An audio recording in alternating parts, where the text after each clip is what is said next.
سبحان الله وبحمده عدد خلقه ورضا نفسه وزنة عرشه ومداد كلماته. اللهم صل وسلم وبارك على سيدنا محمد عليه افضل الصلاة والسلام. بسم الله ما شاء الله. حبيت كده ان انا اصور معاكم البط، وما شاء الله يعني شايفين حجم البط عامل ازاي. بقى ابتدى ان هو يكبر. مش شرط انك انت طبعا تاكلي البط بتاعك علف صافي. انا هنا ما باكلش البط بتاعي علف صافي، وبرغم كده بيكبر معايا وما شاء الله بتشوفوه بالحجم ده. طبعا الناس اللي متابعه معايا من البدايه خالص، من اول لما استقبلت دوره البط دي، عارفين كده ان انا ما باكلهاش علف صافي، وبتكبر ما شاء الله بسم الله ما شاء الله. انا هنا حاطه لهم بقى ايه الاكل اللي هم عمالين بياكلوا فيه ده، ومش مستغربين ولا اي حاجه. انا هنا حاطه لهم العيش، مقطعه لهم عيش، ومعايا علف 23%، ومن السماء يعني بشويه ميه صغيرين خالص، ورش عليهم كده ايه معلقه كبيره من الكركم عشان ترفع مناعه البط طبعا. فما شاء الله البط بتلاقيه مش مستغرب خالص، لان انا معوداه طبعا على العيش من عمر الاسبوع. ما شاء الله حجم البطايه كده بيكبر معاكي وبيزيد يوم عن يوم. يا ريت لو انت لسه بتشوفي القناه بتاعتي لاول مره تشتركي فيها، وكمان يا ريت لو عجبك الفيديو كده ما تبخليش عليا من اللايك،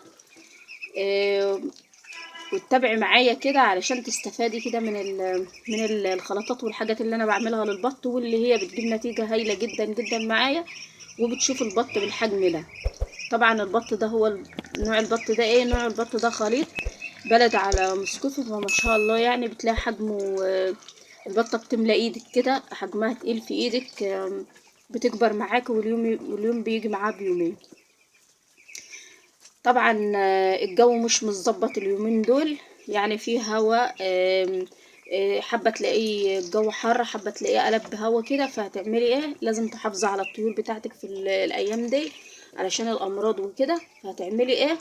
هتحطي معلقتين من الخل على السقايه مره في الاسبوع او مرتين. بتحمي طبعا البط بتاعك ده، لان دي مضاد سموم حلوه خالص.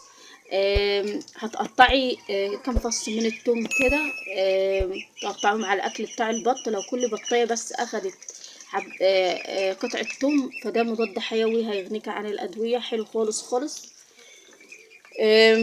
تقدر انك انت تبشر لهم دايما بصل على الاكل بتاعهم، ده بيكون فاتح شهية، وكمان بيخلي البطة تاكل معاك وتسحب في الاكل، وبتمنع عن الطيور كده الامراض. ما شاء الله. ما تخرجيش طبعا الطيور بتاعتك اثناء الهوا، علشان لو انت عايزه تحافظي بقى على الطيور بتاعتك، حاولي انك انت ما تخليش الطيور تشوف الهوا ده، عشان ما يلقطوش اي امراض ولا اي حاجه. طبعا ابتديت كده ان انا حطيت بقى الاكل للبط، فبياكل ما شاء الله، يعني مش مستغرب الخلطه ولا اي حاجه. اهم حاجه طبعا مش شرط انك انت تاكلي البط بتاعك علف صافي. لو انت عودتيه من الاول خالص انك انت تقطعي له شويه عيش مع العلف، فهو بيتعود وما بيستغربش ولا اي حاجه. لكن لو انت بقى عايزه تربي البط على علف صافي وعندك امكانيات، لان العلف غالي طبعا جدا جدا، لو البط هياكل علف صافي فهيكون التكلفه عاليه خالص. هتاكليه علف صافي مفيش اي مشاكل. هتعملي له الخلطات اللي هي ايه، اللي انا دايما بنزلها معاكم كده على القناه بتاعتي وعلى الصفحه بتاعتي، اللي انا بعملها للبط سواء على الميه او على الاكل. المهم انك انت تعملي حاجات كده تفيد البط بتاعك، وتلاقيه بيكبر معاكي على طول. ما شاء الله بسم الله ما شاء الله. ابتديت كده ان انا حطيت بقى الاكل للبط، فهو هياكل وهيرجع ويريح وبعدين يرجع ياكل. المهم انك انت دايما تركزي على نظافة المكان، والارضية تكون ناشفة تحت الطيور، عشان تضمني ان البط يكبر معاك على طول من غير اي مشاكل ومن غير اسهالات. دايما وباستمرار تخلي الارضية ناشفة تحت الطيور، وخصوصا لما بيكونوا على بيات. لازم اما البط يجي على اخر النهار كده، المكان اللي هيبيت فيه وينام فيه يعني يكون ناشف خالص خالص، عشان الناس اللي بتقعد تشتكي من الاسهال ومن الكساح ومن الافتراس ده كله بيحصل ليه؟ من عدم النظافة. فانا هنا ابتديت بقى ان انا اول حاجة طبعا بعملها بشوف الارضية ناشفة ولا لا، وببتدي ان انا افرش لهم فرشة جديدة واكلهم وخلاص على كده. هي دي تربية البط، سهلة جدا جدا. ولما بتهتم بيه بيكبر معاك على طول. حبيت كده ان انا اشكركم جدا جدا، والسلام عليكم ورحمة الله وبركاته.